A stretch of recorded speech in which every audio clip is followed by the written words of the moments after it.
bëhet legjitimi i palëve siç ishte sot, po flas për ecurinë tërësore të procesit, ka disa gjëra që janë pista dhe fakte që përbëjnë cënimin e hetimit ose shqyrtimit gjyqësor dhe nuk mund të bëhen publike. Kështu që fakti që është bërë një seancë publike dhe lejuar të vinë mediat, nuk është se do kthehet një precedent që kështu do vazhdojë gjithë gjykimi, se nuk e lejon Kodi i Procedurës Penale dhe pse nuk do ta kemi gjithmonë, fjala vjen çdo.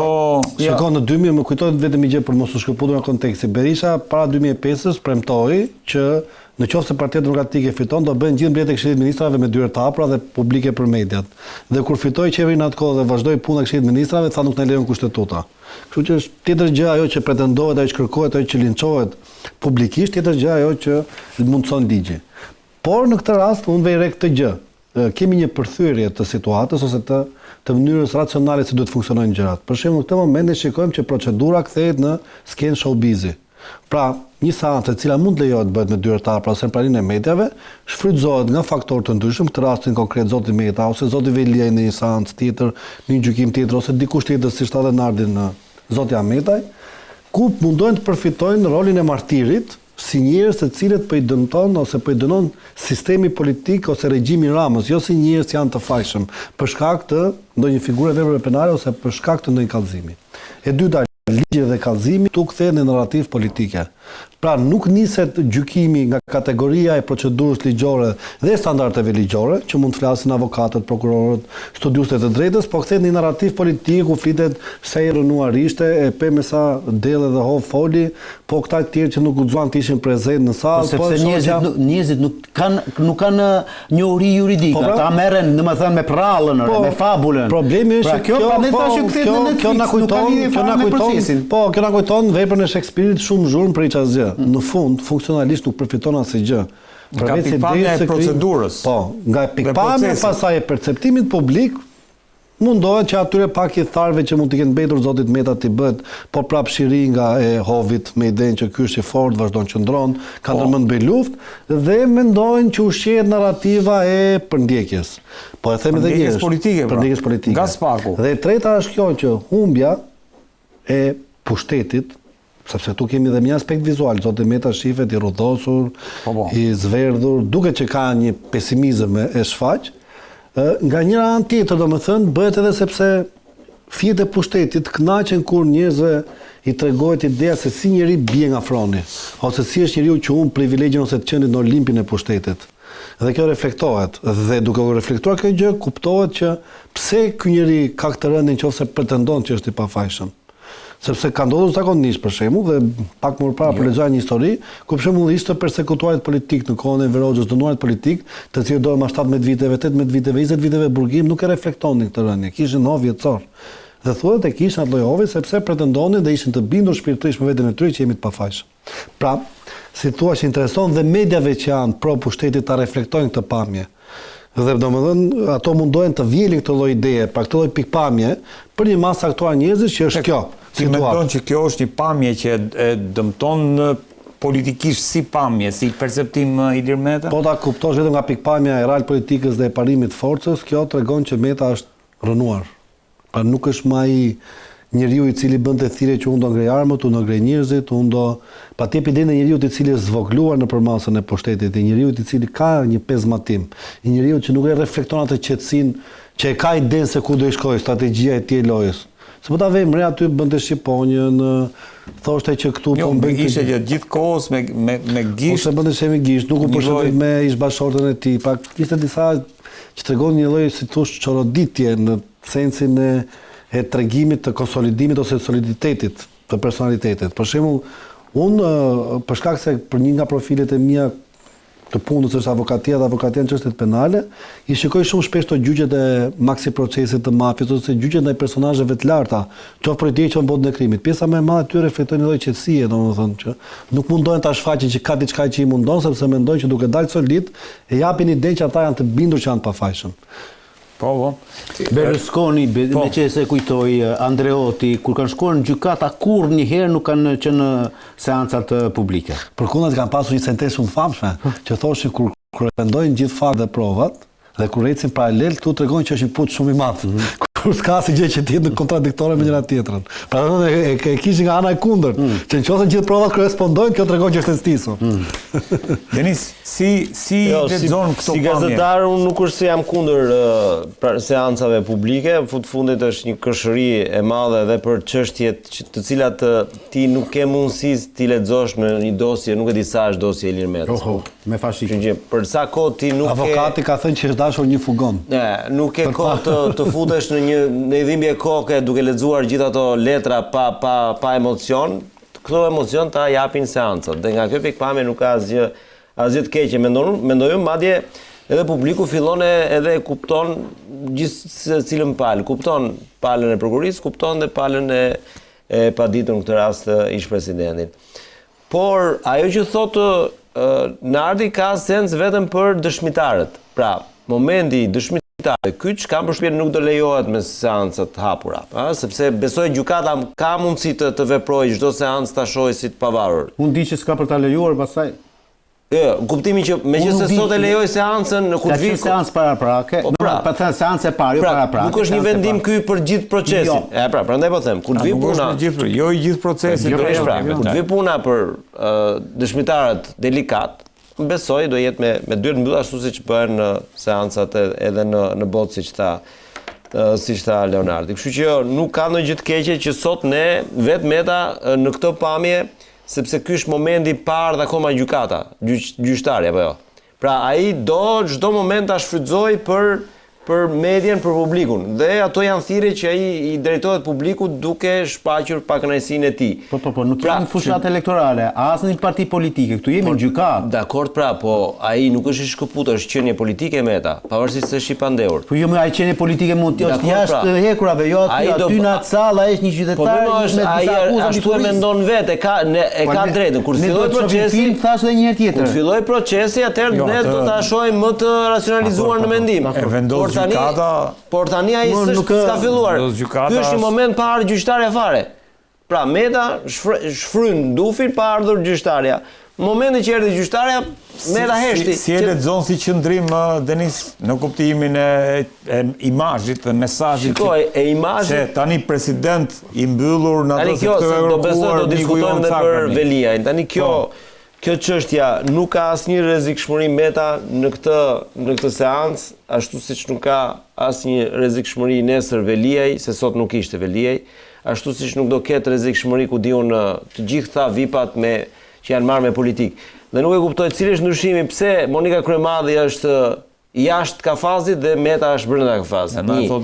Dhe kjo është për mua është përgjegjësi autoriteteve gjyqësore, në këtë rast e gjykatës posaçme.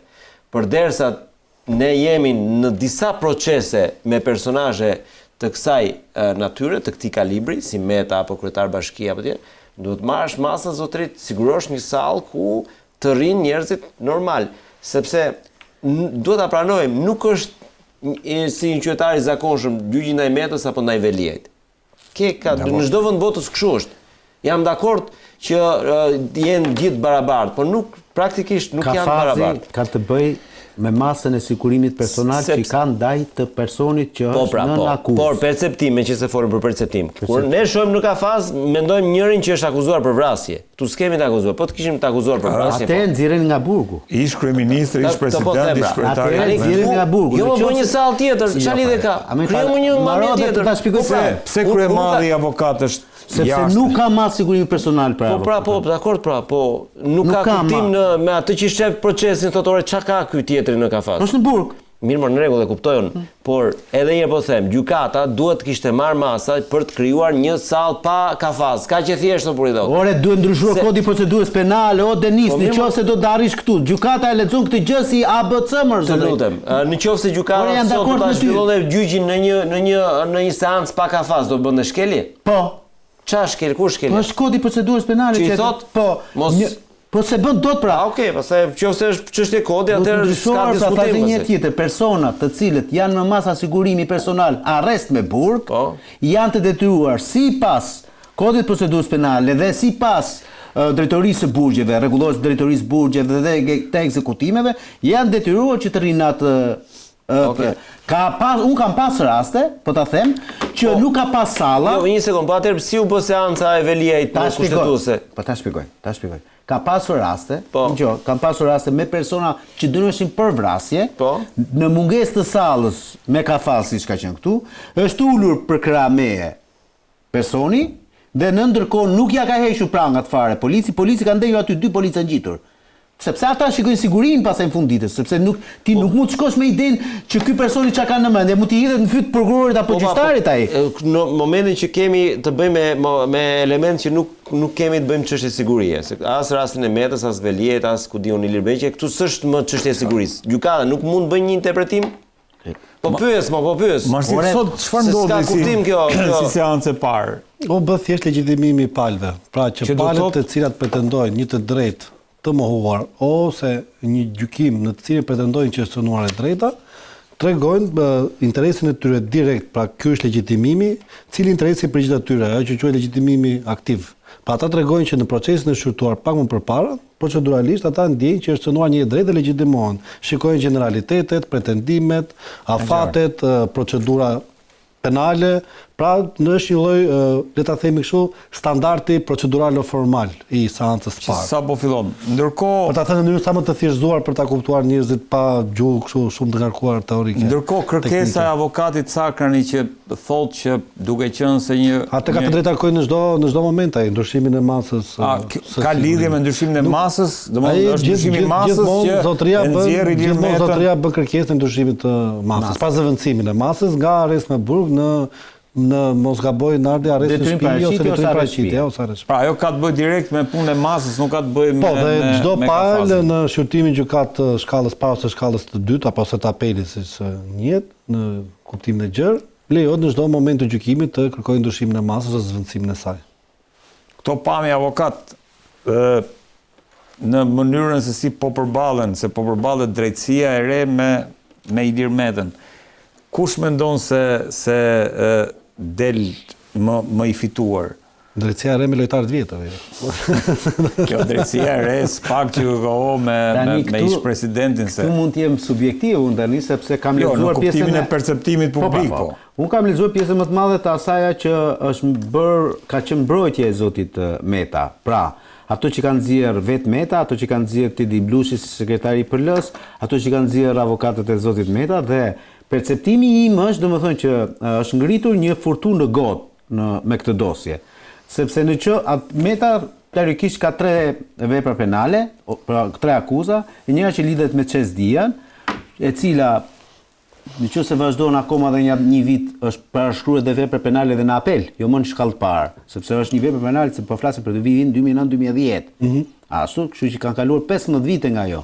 Dhe është një vepër penale që parashkruhet. E dyta, me fakte dhe prova, të paktën referuar asaj që kanë nxjerrë Tedi Blushi live, këta thonë Kastrioti Ismaile dhe Vosava Ismaile, ndërkohë që pronar i Çes Dia dilte Rebecca Gaskin, një shtetas amerikane.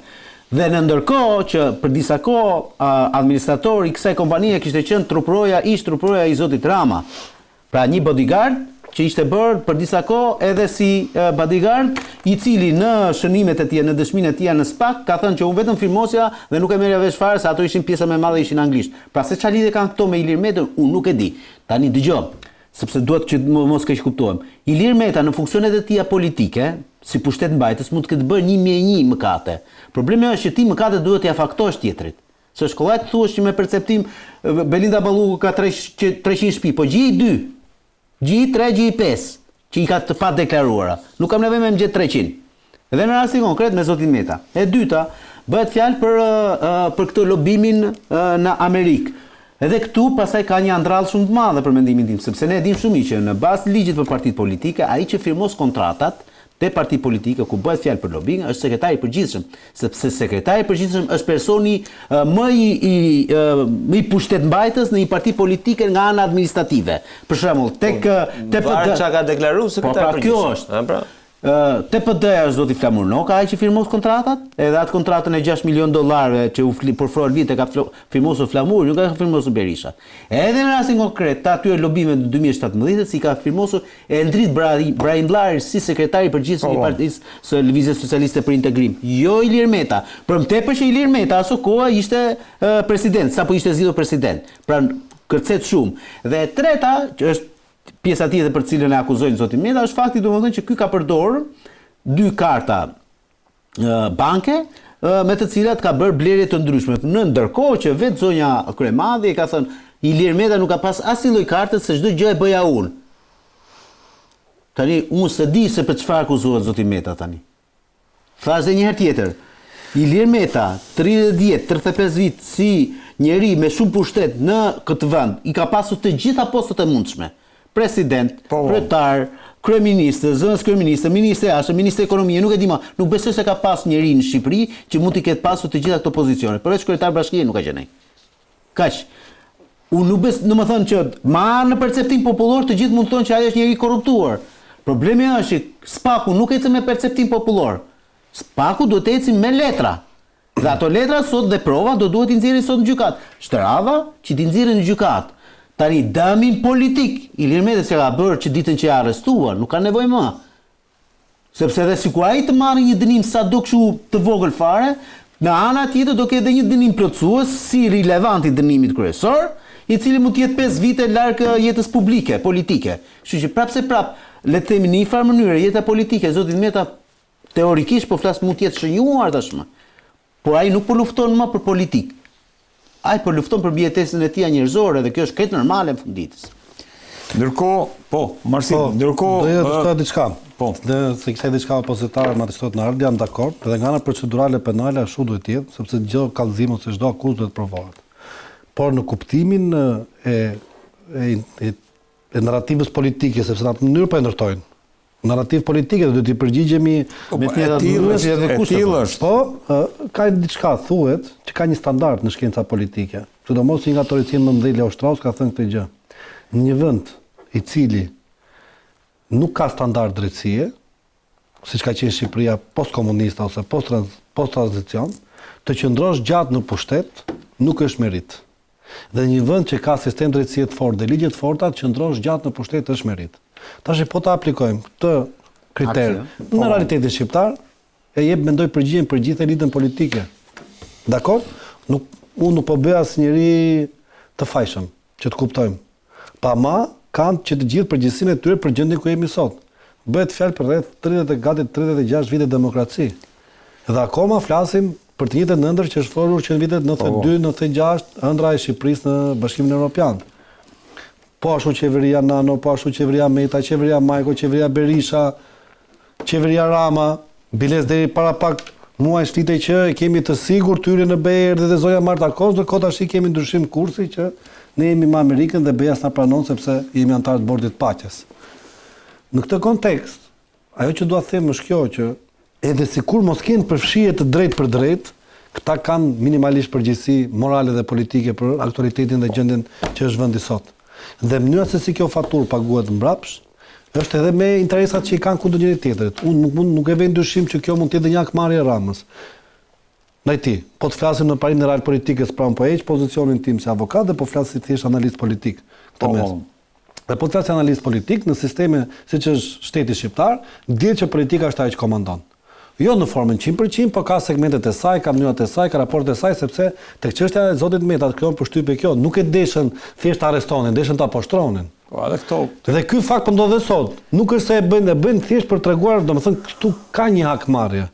Ka një hakmarrje. Mënyra si mbahet në burg. Bëjnë edhe politikisht. Më fal, mënyra si mbahet në burg. Flitet që i kufizojnë orarin e daljes, flitet që i kufizojnë vizitat, flitet që i kufizojnë prononcimin në media, flitet që i kufizojnë mundësinë e takimit me familjarët. Është hakmarrje marrësit apo zhbërje e asaj që përfaqëson Ilir Meta në kuptimin politik? Në momentin që është ligjor ajo që ndodh, në momentin që trajtimi që ndodh është ligjor, unë mendoj që ka një mlef politik.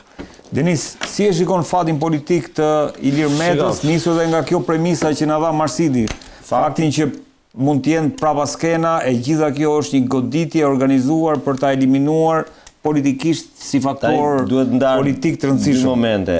Fati politik me fatin, le të themi, juridik. Fatin juridik është çështja që do vazhdojë gjatë dhe nuk e dim se si do shkojë. Dhe këtu Meta do ta bëj betejën deri në fund. Për sa i përket fatit politik, për mua nuk ka çfarë. Pra, është një karrierë e mbyllur politike për Ilir Metën, sepse shoh pjesën tjetër. Pra, kur skena politike dominohet dhe do dominohet gjithnjë më tepër nga dyshja Rama Berisha, nuk ka më vend më për Metën. Pra, nuk jemi në kushtet ku kishte vend për lojtarin e tretë. Pra të dy palët më thua janë të interesuar aktualisht që Meta... Jo, nuk është çështje interesimi, është çështje që koha të lë pas. Pra, nëse deri dje sistemi lejonte edhe aktorin e tretë, sot sistemi edhe me ndryshimet e fundit që po bëjnë Rama dhe Berisha nuk lejon më për aktor të tretë. Dhe këtu s'ka më vend për aktor të tretë, fati politik